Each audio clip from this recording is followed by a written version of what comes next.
ಬೆಂಗಳೂರಿನ ಬೀದಿ ಬದಿ ವ್ಯಾಪಾರಿಗಳಿಗೆ ಪಾಲಿಕೆ ಮತ್ತೆ ಶಾಕ್ ನೀಡಿದೆ. ಜಯನಗರದಲ್ಲಿ ತೆರವಿಗೆ ಮುಂದಾದ ಬಿಬಿಎಂಪಿ ವಿರುದ್ಧ ಬೀದಿ ಬದಿ ವ್ಯಾಪಾರಿಗಳು ರಸ್ತೆ ತಡೆದು ಆಕ್ರೋಶವನ್ನ ಹೊರಹಾಕಿದ್ರು. ಇನ್ನು ಪಾಲಿಕೆ ಸಿಬ್ಬಂದಿ ಜೊತೆ ವಾಗ್ವಾದವನ್ನ ನಡೆಸಿದ್ರು. ಟ್ರ್ಯಾಕ್ಟರ್ಗೆ ತುಂಬಿದ ಕೆಲ ತಳ್ಳು ಗಾಡಿಗಳ ಮುಂದೆಯೇ ಕುಳಿತು ಪ್ರತಿಭಟನೆಯನ್ನ ನಡೆಸಿದ್ರು.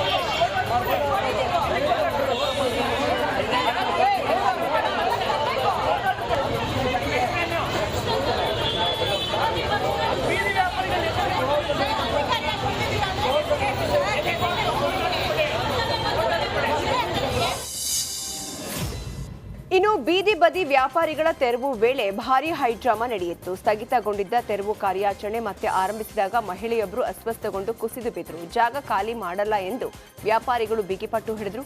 ಕೊನೆಗೆ ಒಂದು ವಾರದ ತನಕ ಮೂವಿಂಗ್ನಲ್ಲೇ ವ್ಯಾಪಾರ ಮಾಡಲು ಬಿಬಿಎಂಪಿ ದಕ್ಷಿಣ ವಲಯದ ಜಂಟಿ ಆಯುಕ್ತರು ಅವಕಾಶ ಕೊಟ್ಟರು. ಸಂಕ್ರಾಂತಿ ಹಬ್ಬಕ್ಕೆ ಸಾಲು ರಜೆ ಹಿನ್ನೆಲೆ ತಡರಾತ್ರಿ ಸಿಲಿಕಾನ್ ಸಿಟಿಯಲ್ಲಿ ಟ್ರಾಫಿಕ್ ಜಾಮ್ ಉಂಟಾಗಿತ್ತು. ಮೆಜೆಸ್ಟಿಕ್ ಸಂಪರ್ಕಿಸೋ ರಸ್ತೆಗಳು ಫುಲ್ ಜಾಮ್ ಆಗಿದ್ವು. ಇನ್ನು ಕಾರ್ಪೊರೇಷನ್ನಿಂದ ಮೆಜೆಸ್ಟಿಕ್ಗೆ ಕಲ್ಪಿಸೋ ರಸ್ತೆಯಲ್ಲಿ ವಾಹನ ದಟ್ಟಣೆ ಕೂಡ ಹೆಚ್ಚಾಗಿತ್ತು. ಕೆಜಿ ರೋಡ್ನಲ್ಲಿ ಗಂಟೆಗಟ್ಟಲೆ ವಾಹನ ಸವಾರರು ಪರದಾಡುವಂತಹ ಸ್ಥಿತಿ ನಿರ್ಮಾಣವಾಗಿದೆ. ನ್ಯಾಯ ಕೇಳಲು ಬಂದಿದ್ದ ರೈತನ ಜೊತೆ ಪೊಲೀಸರು ಅನುಚಿತ ವರ್ತನೆಯನ್ನ ತೋರಿದ್ದಾರೆ. ಶಿವಮೊಗ್ಗದ ಯುವನಿಧಿ ಕಾರ್ಯಕ್ರಮದಲ್ಲಿ ಈ ಘಟನೆ ನಡೆದಿದೆ.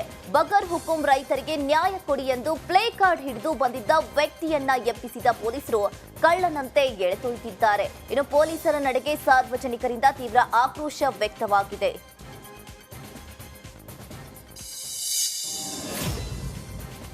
ಯುವನಿಧಿ ಕಾರ್ಯಕ್ರಮದ ಹಿನ್ನೆಲೆ ಶಿವಮೊಗ್ಗಕ್ಕೆ ತೆರಳಿದ್ದ ಬಸ್ ವಾಪಸ್ ಬರುವಾಗ ಮಾರ್ಗ ಮಧ್ಯೆ ಕೆಟ್ಟು ನಿಂತು. ದಾವಣಗೆರೆ ನಗರದ ಎಆರ್ಜಿ ಕಾಲೇಜಿನ 50ಕ್ಕೂ ಹೆಚ್ಚು ವಿದ್ಯಾರ್ಥಿಗಳು ಆಗಮಿಸಿದ್ದ ಕೆಎಸ್ಆರ್ಟಿಸಿ ಬಸ್ ಮಲೆಬೆನ್ನೂರು ಬಳಿ ಕೈಕೊಡ್ತು. ಬಸ್ ಸ್ಟಾರ್ಟ್ ಮಾಡಲು ವಿದ್ಯಾರ್ಥಿಗಳು ಹಿಂಬದಿಯಿಂದ ತಳ್ಳುವ ಸ್ಥಿತಿ ನಿರ್ಮಾಣವಾಗಿತ್ತು. ಯಾಕೆ ದಬ್ಬಿದಲ್ಲ ಸ್ವಲ್ಪ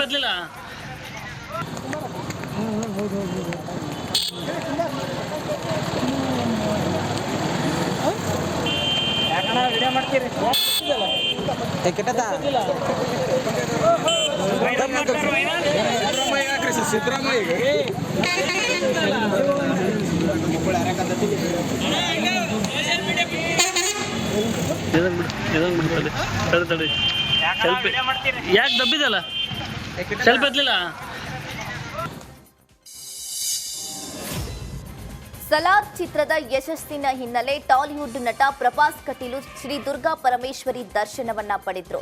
ಕಟೀಲು ದುರ್ಗೆಗೆ ನಟ ಪ್ರಭಾಸ್ ವಿಶೇಷವಾಗಿ ಪೂಜೆಯನ್ನ ಸಲ್ಲಿಸಿದ್ರು. ಪ್ರಭಾಸ್ಗೆ ಚಿತ್ರದ ನಿರ್ಮಾಪಕ ವಿಜಯ್ ಕಿರ್ಗಂದೂರು ಸಾಥನ್ನ ನೀಡಿದ್ರು. ಇದೇ ವೇಳೆ ಕಟೀಲು ಕ್ಷೇತ್ರದ ವತಿಯಿಂದ ದುರ್ಗೆ ಫೋಟೋ ನೀಡಿ ಪ್ರಭಾಸ್ಗನ್ನ ಗೌರವಿಸಲಾಯಿತು.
ಜೆಟ್ಲ್ಯಾಗ್ ಪಬ್ನಲ್ಲಿ ಅವಧಿ ಮೀರಿ ಪಾರ್ಟಿ ಮಾಡಿ ತಗ್ಲಾಕೊಂಡಿದ್ದ ನಟ ದರ್ಶನ್ ಮತ್ತು 7 ಜನ ನಟರು ಸುಬ್ರಹ್ಮಣ್ಯ ನಗರ ಠಾಣೆಗೆ ಹಾಜರಾಗಿ ವಿಚಾರಣೆಯನ್ನು ಎದುರಿಸಿದ್ರು. 8 ಜನರನ್ನ ಪ್ರತ್ಯೇಕವಾಗಿ ವಿಚಾರಣೆ ನಡೆಸಲಾಯಿತು. ಲೇಟ್ ನೈಟ್ ಪಾರ್ಟಿ ಮಾಡಿದ ಆರೋಪದಡಿ ಎಲ್ಲಾ ನಟರಿಗೆ 15 ಪ್ರಶ್ನೆಗಳನ್ನ ಕೇಳಲಾಯಿತು. ನೆಚ್ಚಿನ ನಟರನ್ನ ನೋಡಲು ಅಭಿಮಾನಿಗಳು ಮುಗಿಬಿದ್ದ ಕಾರಣ ಪೊಲೀಸ್ ಠಾಣೆ ಮುಂದೆ ಸಂಪೂರ್ಣ ಟ್ರಾಫಿಕ್ ಜಾಮ್ ಉಂಟಾಗಿತ್ತು. ಜನರನ್ನ ನಿಯಂತ್ರಿಸಲು ಸಂಚಾರಿ ಪೊಲೀಸರು ಸರ್ಕಸ್ ನಡೆಸಿದ್ರು.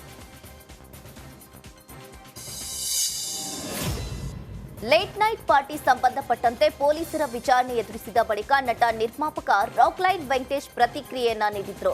ಕಾಟೇರ ಸಿನಿಮಾ ಸಕ್ಸಸ್ ಸಹಿಸಲಾಗದೆ ಈ ರೀತಿಯಾಗಿ ದರ್ಶನ್ ಮೇಲೆ ಆರೋಪವನ್ನ ಮಾಡ್ತಾ ಇದ್ದಾರೆ. ಯಾರು ಈ ಕೆಲಸ ಮಾಡಿದ್ದಾರೆ ಎಂದು ನಮಗೆ ಗೊತ್ತಿದೆ, ಅವರಿಗೆ ತಕ್ಕ ಉತ್ತರವನ್ನ ನೀಡೋದಾಗಿ ಎಚ್ಚರಿಕೆಯನ್ನ ಕೊಟ್ಟರು. ನೀವು ಬುದ್ಧಿವಂತರು, ನಮಗಿಂತ ಜಾಸ್ತಿ ನಿಮ್ಗೆ ಅರಿವಿದೆ. ನೋಟಿಸ್ ಪ್ರಶ್ನೆಗೆ ನಿಮ್ಮಲ್ಲೇ ಉತ್ತರ ಇದೆ. ಇದರಿಂದ ಯಾರಿದ್ದಾರೆ ಅನ್ನೋದು ನನಗೂ ಗೊತ್ತಿದೆ. ಒಬ್ಬ ದರ್ಶನ್ ಅನ್ನೋರನ್ನ ಒಂದು ಚಿತ್ರ ಹಿಟ್ಟಾಗಿದ್ದ ತಕ್ಷಣ ಒಂದು ಚಿತ್ರ ದೊಡ್ಡ ಈ ನಮ್ಮ ರಾಜ್ಯದಲ್ಲಿ ದೊಡ್ಡ ಸಕ್ಸಸ್ ಆಗಿದ್ದಕ್ಕೆ ಆ ಒಂದು ಹೆಸರಿಗೆ ಮಸಿ ಬಳಿಬೇಕು ಅಂತ ಯಾರ್ಯಾರು ಏನೇನು ಮಾಡ್ತಾರೋ ನನಗೆ ಗೊತ್ತಿದೆ. ಅರ್ಥ ಆಯ್ತಾ? ಇಂಥ ಒಂದು ಈ ಸಂದರ್ಭದಲ್ಲಿ ಒಂದು ಚಿತ್ರ ಯಶಸ್ವಿ ಆಗದೆ ಕನ್ನಡ ಚಿತ್ರರಂಗದಲ್ಲಿ ತುಂಬ ಮುಖ್ಯ. ಅಂತ ಒಂದು ಸಂದರ್ಭದಲ್ಲಿ ಒಬ್ಬ ದರ್ಶನ್ ಮೇಲೆ ಯಾಕೆ ಟಾರ್ಗೆಟ್ ಮಾಡಬೇಕು, ದರ್ಶನ್ ಮೇಲೆ ಯಾಕೆ ಟಾರ್ಗೆಟ್ ಮಾಡಬೇಕು ಅನ್ನೋದು ನನಗೆ ಗೊತ್ತಾಗ್ತಾ ಇಲ್ಲ. ಇದರಿಂದ ಯಾರಿದಾರೋ ನನಗೆ ಗೊತ್ತಿದ್ರು ನಾನು ಹೇಳಕ್ ಹೋಗೋದಿಲ್ಲ. ದಯವಿಟ್ಟು ಇದನ್ನ ಇಲ್ಲಿಗೆ ನಿಲ್ಲಿಸಿ. ಈಗ ನೀವು ವಿದ್ಯುತ್ ಶಾಕ್ನಿಂದ ಮೃತಪಟ್ಟ ರಾಕಿಂಗ್ ಸ್ಟಾರ್ ಯಶ್ ಅಭಿಮಾನಿಗಳ ಮನೆಗೆ ಸಚಿವ ಎಚ್.ಕೆ. ಪಾಟೀಲ್ ಭೇಟಿ ನೀಡಿದ್ರು. ಗದಗ ಜಿಲ್ಲೆ ಲಕ್ಷ್ಮೇಶ್ವರ ತಾಲೂಕಿನ ಸುರಣಗಿ ಗ್ರಾಮಕ್ಕೆ ಭೇಟಿ ನೀಡಿದ ಜಿಲ್ಲಾ ಉಸ್ತುವಾರಿ ಸಚಿವರು ಮೃತ ಕುಟುಂಬಸ್ಥರಿಗೆ ಸಾಂತ್ವನ ಹೇಳಿದ್ರು.